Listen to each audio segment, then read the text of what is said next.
Olá, senhoras e senhores! Meu nome é Tom Loureiro, historiador, fotógrafo, professor e brasileiro. Hoje vamos iniciar nossa análise dos presidentes do Brasil, iniciando por Deodoro da Fonseca, o primeiro presidente do Brasil após a proclamação da República. Será que o seu governo foi bom? Fique até o final do vídeo e já deixe o seu like que eu vou mostrar para vocês. No dia 15 de novembro de 1889, ocorreu no Brasil a proclamação da República, cujo assunto já daria um vídeo por si só, mas vou resumir para vocês. Em 1889, a monarquia do país, liderada por Dom Pedro II, estava em crise por diversos fatores e insatisfação da população. O império perdeu o apoio de vários grupos sociais, como a igreja, pela perda do apoio político dos grandes fazendeiros em virtude da abolição da escravatura, ocorrida em 1888, sem a indenização dos proprietários de escravos. Da parte dos grupos progressistas, havia crítica que a monarquia mantivera, até muito tarde, a escravidão do país, além do alto nível de analfabetos e vivendo na miséria do país, apontando um atraso em relação a outros países republicanos, além de uma enorme crise econômica gerada pela Guerra do Paraguai. Assim, ao mesmo tempo em que a legitimidade imperial decaía, a proposta republicana, percebida como significando o progresso social, ganhava espaço. Assim, o grupo republicano que estava muito insatisfeito com a monarquia e que eram formados em sua maioria por militares, se uniram para dar um golpe de estado e já decidiram em colocar o líder militar Marechal Deodoro da Fonseca como principal líder político. Deodoro da Fonseca cursou artilharia na Escola Militar do Rio de Janeiro e participou de algumas campanhas militares no período do Império e foi nomeado vice-presidente da província de São Pedro do Rio Grande do Sul. E um ano depois foi promovido presidente interino da província e em 30 de agosto de 1887 recebeu a patente de marechal de campo. Após esse período, foi chamado de volta ao Rio de Janeiro por seu envolvimento no confronto das classes armadas com o governo civil do Império, episódio que ficaria conhecido como a Questão Militar. Deodoro era tão respeitado pelos militares que quando chegou ao Rio foi eleito presidente do Clube Militar, entidade que ajudava a constituir, passou a liderar o setor anti-escravista do exército. E em todo esse contexto de golpe militar, curiosamente, apesar de ter sido um movimento republicano, Deodoro da Fonseca na verdade era monarquista, inclusive amigo do imperador Dom Pedro II. Então, é claro que quando procuraram Deodoro para lhe propor todo esse movimento revolucionário com o objetivo de liderança, ele respondeu com um grande e simples não. Mas então, os republicanos fizeram correr o boato, baseado em nenhum fundamento, de que o governo do primeiro-ministro liberal Visconde de Ouro Preto, que era chefe do gabinete imperial, havia expedido ordem de prisão contra o Marechal Deodoro. Além desse boato, e que seria traído e preso, havia um outro fator, dessa vez verídico, que foi uma informação de que o novo primeiro-ministro, escolhido pelo imperador, seria Gaspar Silveira Martins, correligionário liberal do Visconde deposto e político gaúcho com quem o Marechal não se dava, por terem disputado o amor da mesma mulher na juventude. Cara...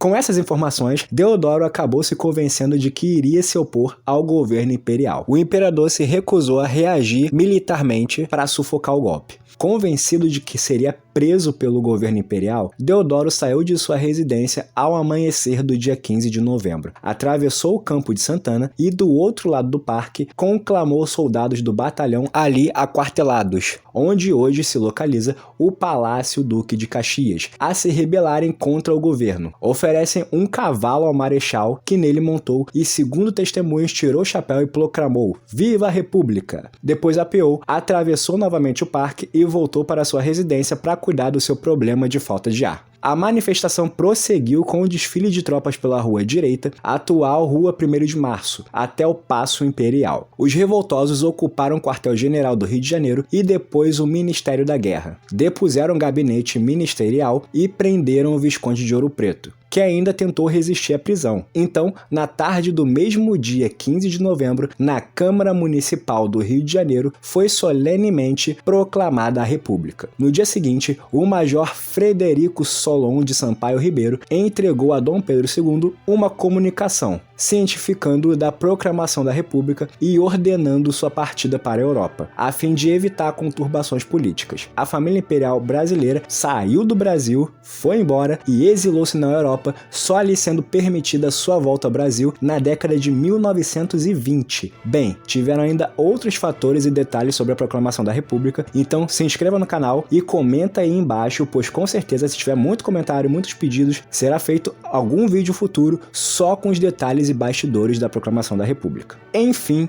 após a proclamação, na noite de 15 de novembro de 1889, foi constituído o governo provisório, tendo como chefe o Marechal Deodoro, com poderes ditatoriais. O ministério foi composto de republicanos históricos como Campos Salles, Benjamin Constant e Quintino Bocaiúva, e de liberais da monarquia que aderiram de primeira hora ao novo regime, como Rui Barbosa e Floriano Peixoto. Todo o ministério era membro da maçonaria brasileira. O primeiro ato do novo governo foi dirigir uma proclamação ao país, anunciando a mudança de regime e procurando justificá-la. Pelo decreto número 1, foi adotada a título provisório a República Federativa como forma de governo da nação brasileira, até que a Assembleia Nacional Constituinte, que seria convocada, decidisse a respeito do tema. As províncias do extinto Império Brasileiro foram transformadas em estados federados. De todas as províncias chegaram logo manifestações de adesão ao novo regime, quase sempre da parte dos velhos partidos monárquicos. A República foi estabelecida em todo o país praticamente sem lutas, salvo no estado do Maranhão, em que antigos escravos tentaram esboçar uma reação, correndo às ruas da capital com a bandeira do Império e dando vivas à princesa Isabel. Na manhã do dia 19 de novembro, o Marechal recebia em sua casa alguns republicanos, liderados por Lopes Trovão, os quais iam submeter, já como fato consumado, a sua apreciação, o projeto da nova bandeira do Brasil. Deodoro, porém, desejava manter a antiga bandeira imperial, dela retirando apenas a coroa, e considerou a bandeira que lhe foi apresentada por Lopes Trovão como um arremendo grosseiro da bandeira dos Estados Unidos. Os republicanos insistiram que só restava a Deodoro oficializar a bandeira por eles apresentada, pois a mesma já tremulava em alto mar. No mastro do Alagoas, navio que conduzia o imperador deportado ao exílio. Irritado, o Marechal deu um soco na mesa, exclamando: "Senhores,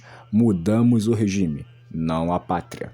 Nossa bandeira é reconhecidamente bela e não vamos mudá-la de maneira nenhuma." Os republicanos ficaram sem resposta e a sua bandeira foi posteriormente para o Museu da Marinha, ficando conhecida como a Bandeira Provisória da República, embora nunca tenha sido oficializada. Diante da decisão inflexível de Deodoro, foram mantidos na bandeira nacional o losango amarelo no retângulo verde da antiga bandeira do Império, substituindo-se as armas da monarquia por uma esfera celeste, tendo ao centro o Cruzeiro do Sul, e cortada por uma faixa branca, escrito Ordem e Progresso. A bandeira foi desenhada por Teixeira Mendes, presidente do Apostolado Positivista do Brasil, com o auxílio de Miguel Lemos e do professor de astronomia Manuel Pereira Reis. Na tarde daquele 19 de novembro, o chefe do governo provisório baixou o decreto número 4, oficializando a bandeira nacional. A exposição de motivos do decreto considerava que as cores verde e amarelo, independentemente da forma de governo, simbolizam a perpetuidade e integridade da pátria entre as outras nações. Quando ocorreu a Convenção de Itu, em 1870, foi adotado como símbolo do Clube Republicano o brasão imperial, outro símbolo republicano que remonta à Revolução Francesa. O brasão está presente nas bandeiras presidencial e vice-presidencial do Brasil, na faixa presidencial, na capa da Constituição e da carteira de trabalho, dentre outros símbolos e documentos. Com o advento da proclamação da República, o mesmo hino monarquista se manteve. Uma lenda foi então divulgada até mesmo em livros escolares, onde ao ouvir composições inscritas em concursos, o chefe do governo provisório, Marechal Deodoro da Fonseca, teria declarado "Prefiro o velho". Já em outubro de 1888 foi composto um novo hino, para substituir o que até então os republicanos entoavam, após concurso proposto por Silva Jardim. Mas o advento do novo regime não permitiu que a composição do farmacêutico Ernesto de Souza tivesse qualquer divulgação. Desta forma, a 22 de novembro de 1889, foi aberto um novo concurso oficial para a escolha do novo hino brasileiro pelo Ministério do Interior, chefiado por Aristides Lobo e idealizado por José Rodrigues Barbosa. Fizeram parte da comissão Leopoldo Migas, Alfredo Bevilacqua, Rodolfo Bernadelli e Rodolfo Amoedo. O concurso de 1889 previa a participação de músicos eruditos e populares, temendo a inserção de ritmos africanos em tal certame. O crítico musical Oscar Guanabarino iniciou uma campanha contrária em 4 de janeiro de 1890, usando dentre outros o pretexto patriótico de que sobre o antigo hino os militares brasileiros, como o próprio Deodoro, haviam combatido na Guerra do Paraguai. O então major Cerzedelo Correia levou esse apelo ao próprio ministro da Guerra,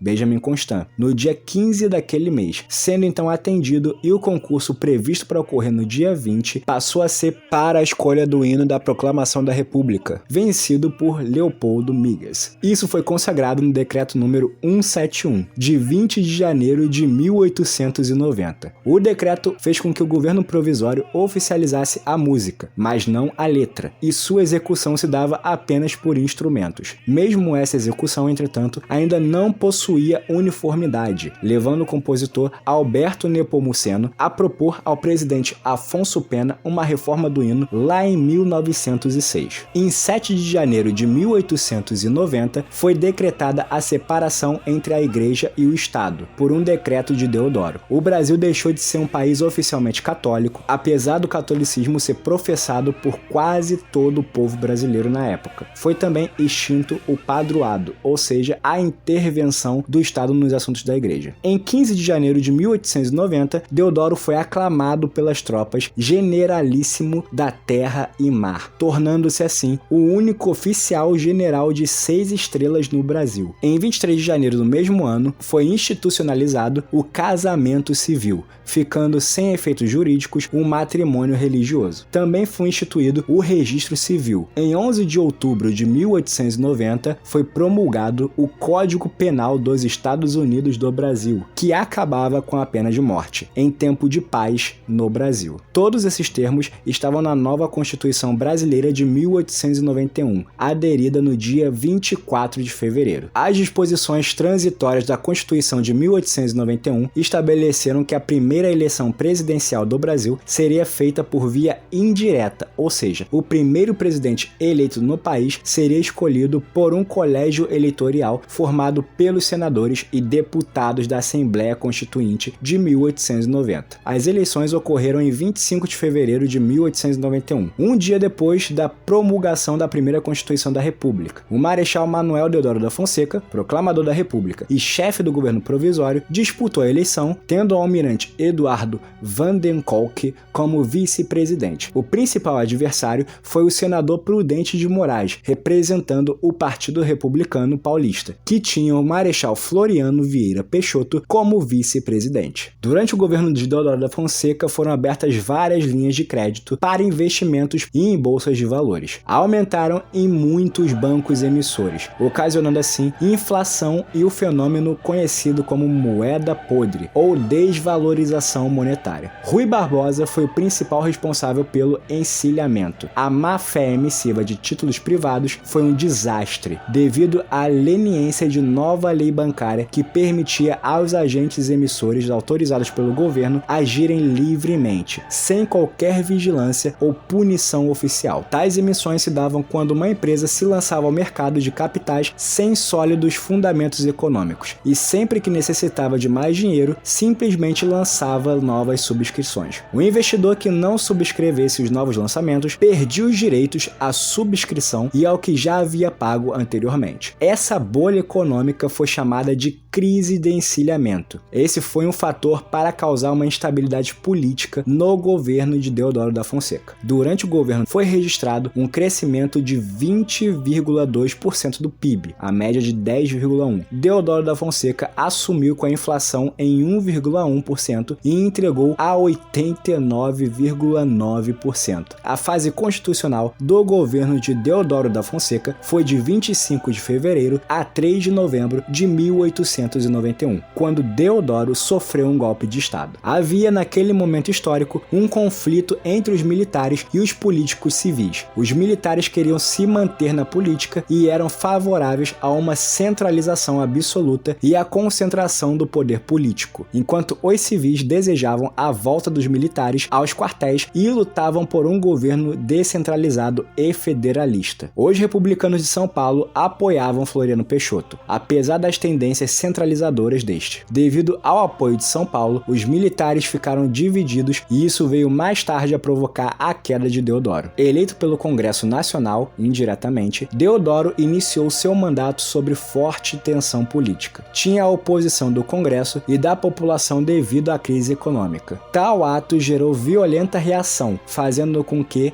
entre agosto e novembro de 1891, o Congresso tentasse aprovar a Lei de Responsabilidades, que reduzia os poderes do presidente. Deodoro contra-atacou a decisão do Congresso e, em 3 de novembro de 1891, decretou a dissolução do Congresso, lançando um manifesto à nação para explicar as razões do seu ato. Enquanto isso, tropas militares cercaram os prédios do Legislativo e prenderam líderes oposicionistas, e a imprensa do Distrito Federal foi posta sob censura total, decretando assim o estado de sítio no país. Esse fato entrou para a história como o golpe de 3 de novembro e foi o último feito de Deodoro em sua carreira política, pois alguns dias depois renunciaria ao mandato de presidente. A primeira revolta da Armada ocorreu no dia 23 de novembro de 1891, quando o almirante Custódio de Melo, acionado por Floriano Peixoto a bordo do encouraçado Riachuelo, ameaçou bombardear o Rio de Janeiro caso Deodoro não renunciasse. O Marechal Deodoro, então, cedeu às pressões e renunciou ao cargo de presidente da República, entregando o poder ao vice-presidente Floriano Peixoto. Gostou do projeto? Então deixe o seu like, compartilhe o vídeo e se inscreva no canal para não perder os próximos episódios da série sobre os presidentes do Brasil. Quer mais conteúdo extra? Então me acompanhe no Instagram. Todos os links das minhas redes sociais estarão na descrição do vídeo. Obrigado pela sua audiência, eu sou Tom Loureiro e até a próxima!